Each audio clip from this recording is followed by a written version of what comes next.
धनतेरस के दिन तुलसी का एक पत्ता चुपचाप इस जगह रखना है। आपकी सारी पुश्तें राज करेंगी, आपके घर में पैसा ही पैसा होगा। जी हाँ भक्तों, ओम नमः शिवाय, जय श्री महाकाल, श्री शिवाय नमस्तुभ्यम। जी हाँ भक्तों, धनतेरस का पावन अवसर बस आने ही वाला है। तो आपको वो कौन से उपाय करने हैं ताकि आपके घर में माता लक्ष्मी का आगमन हो और कैसे माता लक्ष्मी आपके घर में कृपा करे। धनतेरस का आज मैं आपको बहुत अच्छा उपाय बताऊंगा, 2 से 3 उपाय बताऊंगा। बस वीडियो को पूरा सुनना है, उपाय को पूरा सुनना है। 100% आपकी गारंटी है कि अगर आपने उपाय पूरा सुना, उसको अच्छे से किया, तो आपके घर में माता लक्ष्मी की बरकत होगी। पूज्य गुरुदेव की ही कथा से सुन के और बहुत अच्छे से समझ के आपको बताने का प्रयास करूंगा। तो बस वीडियो को उपाय को सुनिएगा पूरा। देखिए, सबसे पहले हम शुभ मुहूर्त की बात कर लेते हैं कि धनतेरस के दिन हमारा शुभ मुहूर्त क्या है, कि धनतेरस कब पड़ रही है, कब से शुभ मुहूर्त स्टार्ट है और कब से आपको सब चीजें करनी है। तो देखिए, अगर शुभ मुहूर्त की बात करें तो शुभ मुहूर्त है 10 नवंबर को दोपहर 2:35 से लेके 11 नवंबर सुबह 9:30 बजे तक का धनतेरस का बहुत ही शुभ मुहूर्त है। पूज्य पंडित प्रदीप जी मिश्रा जी ने ही बताया है और उन्हीं की कथा से मैं सुन के आपको बता रहा हूँ। तो आपको क्या है, आपको मैं फिर से शुभ मुहूर्त बता रहा हूँ। शुभ मुहूर्त है 10 नवंबर दोपहर 2:35 से लेके 11 नवंबर सुबह 9:30 बजे तक। तो इसी बीच आपको सारी पूजा पाठ करनी है। इसी बीच आपको नई नई चीजें जो आप सामान खरीदते हैं धनतेरस के दिन, तो करना है। अब देखिए, मैं उपाय के ऊपर आता हूँ कि उपाय कौन सा है। 2-3 उपाय है। तुलसी का उपाय है, एक झाड़ू का उपाय है, एक दिए का उपाय है। तो तीनों सुनिएगा। सबसे पहले मैं दिए का उपाय बताता हूँ। देखिए, आपको दिया लेना है 3 चौमुखी दीपक। कौन से दीपक आपको लेना है? चौमुखी दीपक। चौमुखी मतलब जो 4 कोने के होते हैं ना, वो। अब आपने 3 दीपक ले आए, अच्छा मिट्टी का ले आए। अब उसमें क्या करना है, आपको सरसों का तेल डालना है। उसी दीपक में आपको घी वगैरह नहीं डालना है, आपको डालना है सरसों का तेल, उसी आपको जो दीपक लिया है। अब उसमें आपको क्या करना है, उसमें आपको डालना है इलायची, उसी दीपक में। ध्यान रखिएगा, अच्छे से सुनिएगा। माता लक्ष्मी को इलायची बहुत पसंद है। और उसके साथ भी आपको एक चीज लगानी है, क्या वो आपको बताता हूँ। आपने दीपक ले लिया, उसमें तेल डाल दिया और तेल डालने में सरसों का तेल डालना है, ध्यान रखिएगा। और तेल डालने के बाद आपको इलायची डाल देनी है, आखी साबुत इलायची। साबुत इलायची मतलब कहीं से टूटी फूटी कटी ना होनी चाहिए, पूरी अच्छी से होनी चाहिए, हरी होनी चाहिए। आपको इलायची डालना है। अब देखिए, इलायची डालने से पहले आपको एक काम कर लेना है। पूज्य पंडित प्रदीप जी मिश्रा बताते हैं कि माता लक्ष्मी को हल्दी बहुत पसंद है। तो आप क्या करें, हल्दी का उपयोग करें। अब आप हल्दी का उपयोग करेंगे कैसे? तो आपको क्या करना है, आपको इलायची में हल्दी का लेपन लगा देना है। क्या करना है, आपको इलायची लेना है और हल्दी जो होती है, हल्दी को हल्का सा घोर के, और घोल के बाद आपको उसी इलायची में आपको लेपन लगा देना है। और लेपन लगाने के बाद वो इलायची आपको दिए में डालनी है। वही इलायची आपको दिए में डाल देनी है और पूजा करनी है।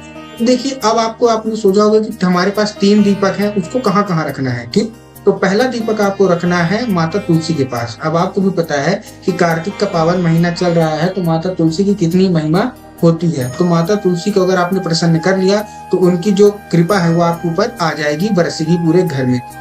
आपको करना क्या है, आपको एक दीपक, आपको तुलसी माता जो भी आपके आसपास होंगी, जहाँ पूजा करते हैं, जो पूजा करने वाली होंगी, ठीक ना। बहुत सारी वैसे भी हो जाती हैं जिसको हमको तोड़ के खाते हैं, वो नहीं। जहाँ आप पूजा करते हैं वहाँ एक दिया आपको लगा देना है और अपनी जो भी मनोकामना है वो मांगनी है, क्योंकि कार्तिक का महीना है, तुलसी माता का ही महीना माना गया है। ठीक, अब जो हमारा दूसरा है, जो हमारा दूसरा दीपक है, उसको कहाँ लगाना है? उसको लगाना है घर के दरवाजे के बाहर। कहाँ लगाना है? घर के जो दरवाजा है वो बाहर।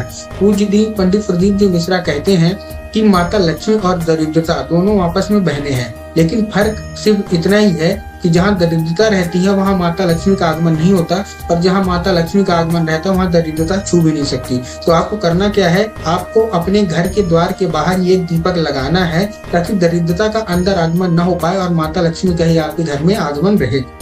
आपने 2 लगा दिया। अब बचा तीसरा दीपक। को तीसरा दीपक क्या करना है, तीसरा दीपक आपको पहले तो पूरे घर में आपको ले जाना है, जैसे बाथरूम, किचन, हॉल, बेडरूम, जितना भी है, स्टोर रूम, छत, पूरा जगह उसको ले जाना है। उसकी ताप लगवानी है, आरती करनी है। फिर आपको वो अपना जो दीपक है, जहाँ आपने पूजा की है, वहाँ रख देना है। ये सब लगवाने के बाद और अपनी जो भी मनोकामना है वो मांग लेनी है माता लक्ष्मी से। अगर धनतेरस के दिन आपको भी पता है माता लक्ष्मी की और धनवंतरी देवता की पूजा होती है, तो कृपया करके ये उपाय आप जरूर कर लें। उसके बाद आते हैं कि हम झाड़ू का एक उपाय आपको बताएंगे। तो देखिए, झाड़ू का उपाय आपको कैसे करना है, आपको नई झाड़ू खरीदना है। सब लोग धनतेरस के दिन क्या खरीदते हैं, सोना चांदी, जेवरात, गाड़ी। अब जो बहुत सारे लोग तो बर्तन खरीदते हैं, तो आप भी ये खरीदिए। ये नहीं कि आपको खरीदना नहीं है, आपको भी ये खरीदना है, जो भी आपका मन हो, जैसा भी आपका बजट हो। लेकिन आपको 10-20 रुपए की झाड़ू लानी है, नई झाड़ू लानी है। अब नई झाड़ू से करेंगे क्या, आपको पुरानी झाड़ू जो होगी उसको धनतेरस के दिन ही फेंक देना है। क्यों? क्योंकि साल भर की जितनी भी नकारात्मक चीजें होती हैं वो झाड़ू के साथ बाहर चली जाती हैं। तो आपको क्या करना है, आपको लेना है एक झाड़ू, नई झाड़ू, और वो जब धनतेरस के दिन आप लेके आएंगे तो उसी झाड़ू से आपको पूरे घर की साफ सफाई करनी है, वो नई झाड़ू से। पूजनीय पंडित प्रदीप जी मिश्रा कहते हैं कि जो कोई भी व्यक्ति ये उपाय करता है तो उसके घर में, जो आप नई झाड़ू से करेंगे तो उसके घर में जो भी नकारात्मक चीजें हैं वो सब दूरी हो जाती हैं और सकारात्मक ऊर्जा का वास होता है। तो आपको ये उपाय कर लेना है। फिर बात आते हैं कि तुलसी का वो कौन सा उपाय है, तुलसी आपको कहाँ रखनी है उसके बारे में बात कर लेते हैं। तो देखिए, सबसे पहले आपको तुलसी का एक पत्ता चाहिए, लेकिन एक चीज का ध्यान रखना है, क्योंकि कार्तिक का महीना है तो आप तुलसी ऐसे नहीं तोड़ लेनी है। सबसे पहले तो आपको तुलसी ऐसी चाहिए जो कि घर के बाहर हो, जहाँ आप पूजा पाठ ना करते हो, जहाँ बिल्कुल ऐसा ही हो, आपका पूजा पाठ उसमें ना होता हो, बस तुलसी माता हो, ठीक ना। तो आपको वहाँ तुलसी का एक पत्ता तोड़ के लाना है और मांग के लाना है कि मैं तोड़ रहा हूँ, ऐसे उठा के नहीं लेके आना है, ऐसे कुछ नहीं, आपको मांग के लाना है तुलसी माता से। अब आपने एक पत्ता लिया और एक पत्ता लाने के बाद अपने जो आपकी तिजोरी है, जहाँ पैसा रखते हैं, जो भी अलमारी है, वहां रखना है और माता लक्ष्मी से कृपा करना है कि माता लक्ष्मी आप आइए। देखिए, कार्तिक का महीना तुलसी माता का सर्वश्रेष्ठ महीना है। हम लोग सब महीने भर इनमें दीपक लगाते हैं तो उनकी महिमा बहुत है। तो आपको एक तुलसी का पत्ता तोड़ना है और चुपचाप बिना किसी को बताए हुए आपको अपनी तिजोरी में, जहाँ पैसा रखती हैं या रखते हैं जो भी पुरुष है या महिला, आपको वहां रख देना है और अपनी जो भी मनोकामना है वो मांगनी है, ठीक है ना। तो ये उपाय आपको जरूर करना है। इससे क्या होगा कि माता लक्ष्मी प्रसन्न होंगी, और माता लक्ष्मी अगर प्रसन्न हो गई तो आपके घर में पैसे की कमी कभी नहीं आने वाली। तो मैंने आपको 2-3 चीज बताई, अभी एक उपाय मैं और आपको बताऊंगा जो कि धनिया का है। पूजनीय पंडित प्रदीप जी मिश्रा की ही कथा सुन के और बहुत अच्छे समझाने का आपको प्रयास करूंगा। तो देखिए, मैंने आपको 3 उपाय बताए, कौन कौन से। पहले तो मैं आपको शुभ मुहूर्त बताया, उसके बाद दीपक का उपाय बताया, उसके बाद झाड़ू का उपाय बताया और आपको तुलसी का उपाय बताया।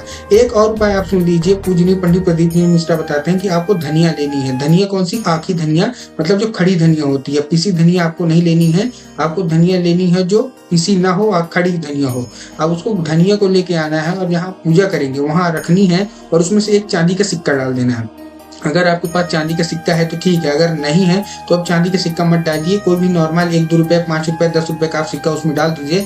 और जब पूजा खत्म हो जाए तो उसको क्या करना है, जैसे हम लोग नारियल पोटली में बांधते हैं ना, तो सेम टू सेम आपको धनिया पूजा करने के बाद, क्योंकि जब आप पूजा करोगे तो उसकी जो ऊर्जा है वो उसी में आ जाएगी, धनिया में। और आपको क्या करना है, लेना है एक लाल कपड़ा और लाल कपड़े में पूरी धनिया को डाल के बांध लेना है, पोटली बना लेनी है और अपने घर में किसी कोने पे आपको वो टांग देना है। पूजनीय पंडित प्रदीप जी मिश्रा कहते हैं कि जो कोई भी महिला या पुरुष ऐसा करते हैं तो साल भर बाद, जैसे अब 2023 में कर रहे हैं, तो 2024 का जब आएगा धनतेरस, तब तक में आपकी जो भी मनोकामना है वो पूरी हो जाएगी और माँ लक्ष्मी की कृपा आप पे बरस जाएगी। तो यही था आज का उपाय। वीडियो अच्छी लगी तो वीडियो को लाइक करके चैनल को सब्सक्राइब कर लें। मिलते हैं अगली वीडियो में। कमेंट बॉक्स में हर हर महादेव जरूर लिख दें।